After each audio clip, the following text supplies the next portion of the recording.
Oke, halo teman-teman semuanya. Oke, kembali lagi di podcast aku nih, namanya Podcast Medias. Oke, pada podcast kali ini kita kedatangan tamu nih. Tamunya kebetulan orang dekat. Coba kita kenalan dulu, siapa nih namanya? Oke, siapa nih? Halo semua, perkenalkan nama saya Diki Saida Wijaya dan saya dari kelas 11 MPLP. Kali ini saya berkesempatan menjadi narasumber dari podcast Kamelia nih. Oke, kali ini kita kedatangan tamu nih, namanya Kak Diki. Halo Kak Diki. Halo. Oke, podcast kita kali ini, pada episode kali ini kita bahas yang serem-serem nih tentang sekolah ini. Waduh, kemana kita lagi di sekolah nih, kita yang serem-serem. Aduh, tapi sebelum itu kita tanya dulu kali ya kabar Kak Diki gimana? Gimana Kak Diki kabarnya? Kabarnya untuk hari ini alhamdulillah cukup baik dan sangat menyenangkan. Oke, Kak Diki kabarnya sekarang baik banget nih. Oke, sekarang kita masuk aja kali ya. Kita ke pembahasan pertama. Kak Diki, kita kan kalau lagi yang viral-viral saat ini tuh lagi banyak banget gak sih live-live yang kayak live-live tentang mereka tuh uji coba di rumah horor, rumah angker. Kamu pernah nemu gak sih live-live kayak gitu? Yang tiba-tiba pocong gelinding, duar gitu kan? Pernah Pak? Pernah nemu kan pasti live kan? Nah, tapi kamu pernah gak sih ngalamin kayak berita-berita horor di sekitar kamu? Aduh, jadi takut nih lihat pocong. Kalau berita horor yang pernah aku alamin tuh tepatnya di sekolah ini pastinya ada. Ayo, belum. Enggak.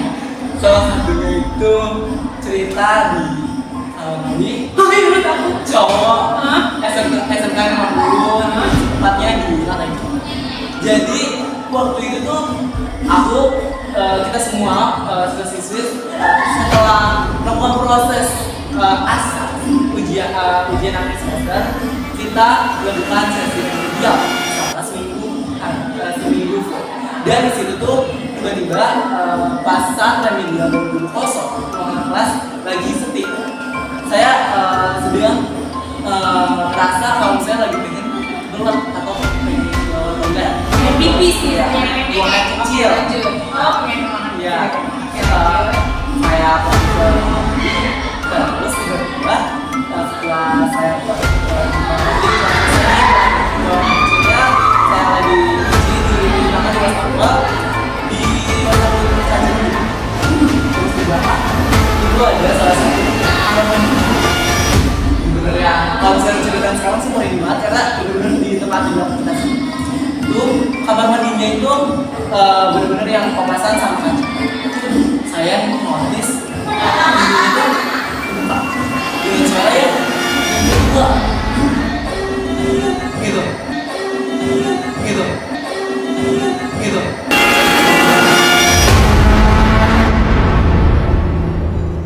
Padahal itu pintunya bukan pintu yang tua. Dan di situ saya notice ada sekilas bayangan yang tiba-tiba dan saya perhatiin itu kayak sebuah kepala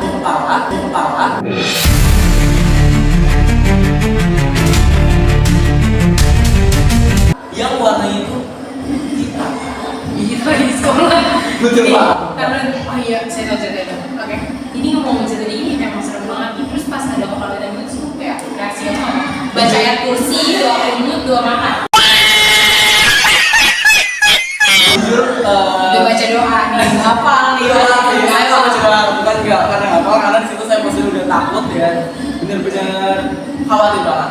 Nah, pas tiba-tiba saya mau lari kabur, saya jatuh karena licin lantainya. Pas saya jatuh, saya nengok di kamar mandi itu, tiba-tiba kepalanya jatuh, ikutin ngeliat saya gitu.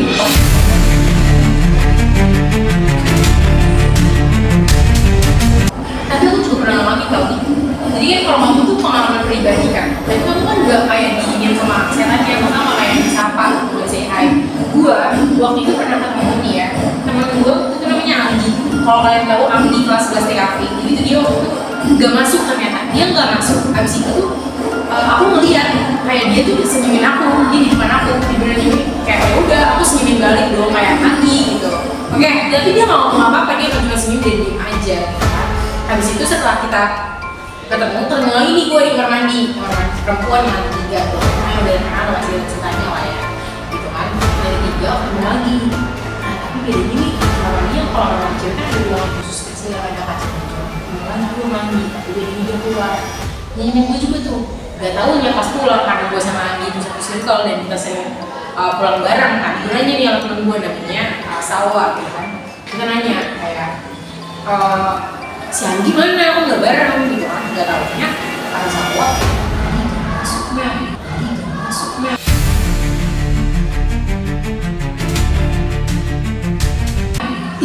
Sumpah. Itu kayak udah bener-bener kayak apa nih kayak gue ketemu siapa, dari itu gue nemuin siapa gitu kan. Kayak bener-bener gak kebayang loh itu wujudnya Andi padahal loh, tapi pengalaman itu udah gak yang gue temuin sekali 2 kali sih, dan sering gitu. Emang ya sekolah kita tuh kenal, tapi ini FYI kalau kita nggak ganggu ya nggak apa-apa sebenarnya. Kembali ya kalian itu kalian harus jadi anak baik. Tapi Diki, kalau menurut kamu ya, kamu kalau disuruh uji coba malam-malam misalnya tengah malam, kamu kesini nggak bisa ngajarin, kamu mau apa?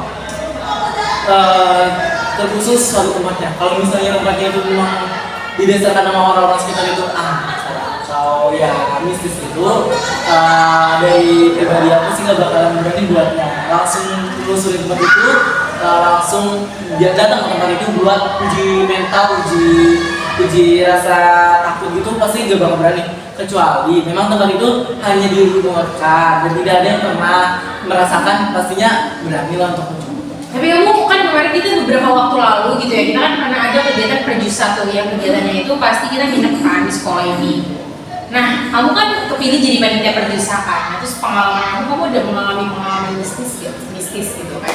Kalau aku pribadi ya, ini dari aku, kalau pengalaman mistis aku dari perjusa itu ya paling karena aku juga panitia, aku nggak kebagian martabak, makan di semua itu mistis. Bahkan karena lagi lapar kayak lagi yang martabak manis lagi.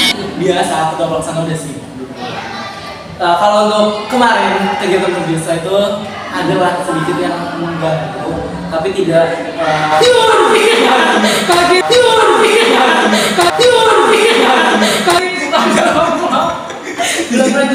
tidak menimbulkan secara langsung.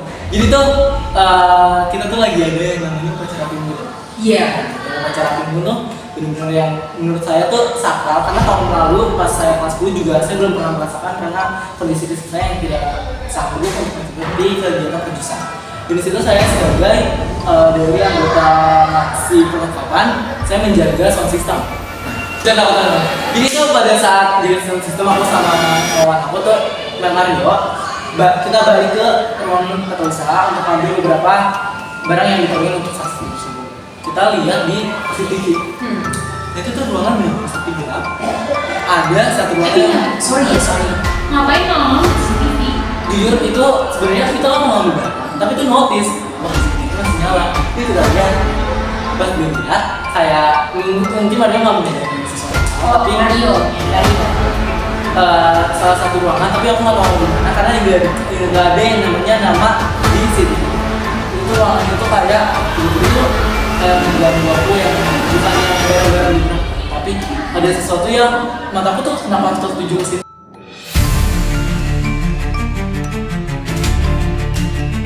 Tuh, di situ aku kayak enggak.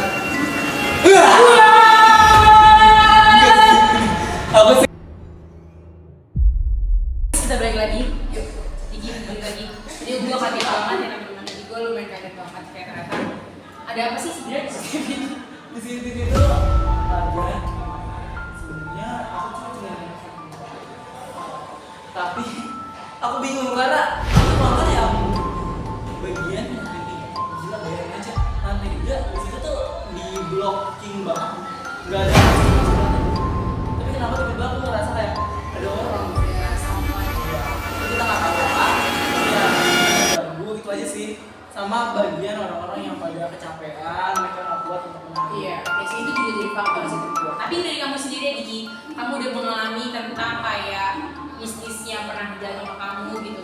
Tapi kalau menurut kamu ada tips guys, kayak sebenarnya horor itu kan ada yang bilang ya, ini menurut penelitian ya, itu dibilang kalau misalnya horor itu nggak ada, jadi itu cuma halusinasi doang. Atau misalnya orang lagi kecapean, terus ya yang merasa takut atau khawatir, ya dalam otaknya punya perasaan khawatir, jadinya dia itu melihat sesuatu yang tidak gitu. Kalau menurut kamu kayak itu fakta itu benar atau enggak sih? Atau ada tips ya dari kamu buat teman-teman yang takut sama kayak sentuh gitu?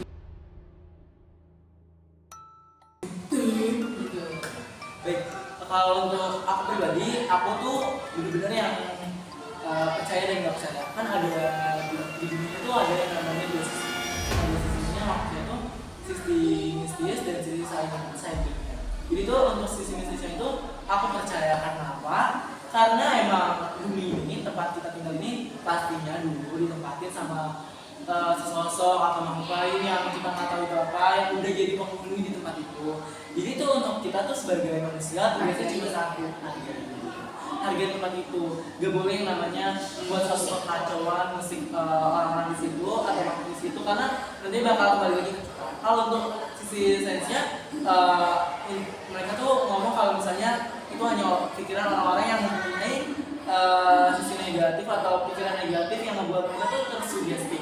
Tapi terkadang itu juga benar juga karena mereka nih nonton film horor, nonton cerita-cerita horor yang pastinya dalam diri mereka tuh udah tertanam kalau misalnya sisi horor itu pasti ada, dunia horor, dunia mistis itu ada. Dan itu kalau mereka capek, mereka bakal gue bakal takut nih apa jangan gue bakal gini. Nah itu mereka pasti nggak bisa tersugesti tersendiri. Jadi kalau untuk aku sendiri sih percaya dulu.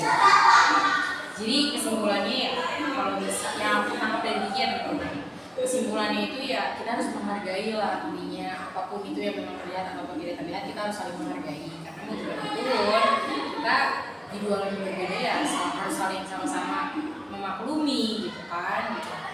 Kalaupun gue percaya kalau misalnya mereka kalau kita nggak ganggu sebaliknya mereka juga nggak akan ganggu gitu. Jadi kedepannya buat teman-teman nih jangan ngikutin live orang-orang yang suka ganggu-ganggu itu deh. Nah itu tuh justru malah memancing mereka buat ngejailin kalian kembali gitu. Jadi kesimpulannya kita sama-sama saling menghargai, terus sama-sama juga tingkatin iman kita. Itu penting loh iman. Oke, terima kasih Diki atas pembawa cerita hari ini. Semoga teman-teman yang di rumah bisa termotivasi nih untuk kayak sebenarnya itu tuh cuma sugesti aja gitu. Terima kasih ya Diki udah meluangkan waktunya buat datang ke podcast Meili.